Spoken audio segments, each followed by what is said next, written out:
योगी हो सकते हैं देश के अगले प्रधानमंत्री। अब तक ये सवाल काफी चर्चा में है। नरेंद्र मोदी के बाद बीजेपी किसे पीएम कैंडिडेट बनाएगी? 21वीं सदी के भारत के नए रक्षक के रूप में कौन होगा, ये जानना बेहद जरूरी है। नरेंद्र मोदी के बाद बीजेपी की टॉप लिस्ट में कौन कौन है, जानिए।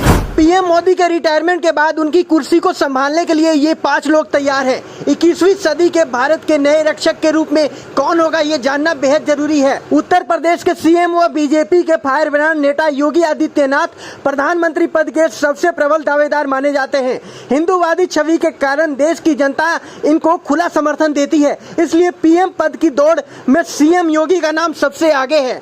आपको बता दें कि भारतीय जनता पार्टी मौजूदा समय में देश की सबसे बड़ी राजनीतिक पार्टी है और पूरी दुनिया में देश के परचम लहराने वाले नरेंद्र मोदी भी बीजेपी के ही कार्यकर्ता हैं। फिलहाल बीजेपी में कुछ ऐसे नाम हैं जिन्हें पीएम कैंडिडेट के तौर पर देखा जा रहा है।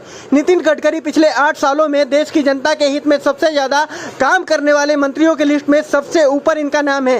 सड़क परिवहन मंत्री नितिन गडकरी ने जिस तरह से देश में राजमार्गों का निर्माण करवाकर देश के विकास में योगदान दिया, ये वाकई काबिले तारीफ है। काम के प्रति उनके समर्पण व जनता के लगाव को देखते हुए बीजेपी उनको मोदी का उत्तराधिकारी बना सकती है। शिवराज सिंह चौहान 2005 से 2022 तक लगातार 19 साल तक एमपी के सीएम रहे। शिवराज सिंह चौहान से पीएम पद की रेस में भी काफी आगे हैं। आपको बता दें कि साल 2014 के लोकसभा चुनाव से पहले तक शिवराज सिंह चौहान को बीजेपी की तरफ से प्रधानमंत्री का प्रबल दावेदार माना जाता था। उस समय नरेंद्र मोदी की दावेदारी और उनको लोकप्रियता को देखते हुए श्री चौहान ने खुद को पीएम की रेस से बाहर कर लिया, लेकिन आज भी बीजेपी के संगठन आरएसएस से जुड़े होने की वजह से भविष्य में उनको पीएम बनने की संभावना जताई जा रही है। डॉक्टर हेमंत विश्वकर्मा, असम के वर्तमान मुख्यमंत्री हेमंत विश्वकर्मा की प्रसिद्धि भी नितिन गडकरी व शिवराज सिंह चौहान से कम नहीं है।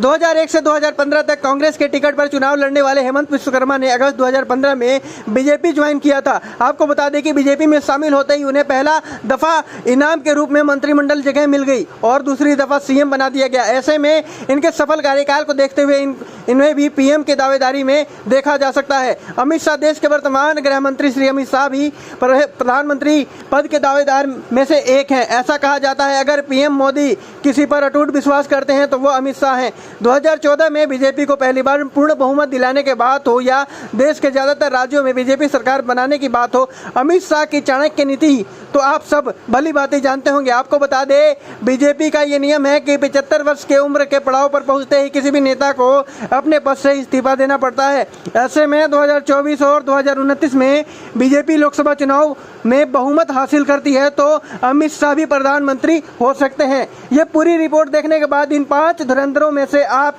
किसे पीएम के रूप में देखना चाहते हैं? आप अपना जवाब हमें कमेंट बॉक्स में जरूर दें और साथ ही साथ वीडियो को लाइक शेयर करके आप हमारा हौसला बढ़ाएं।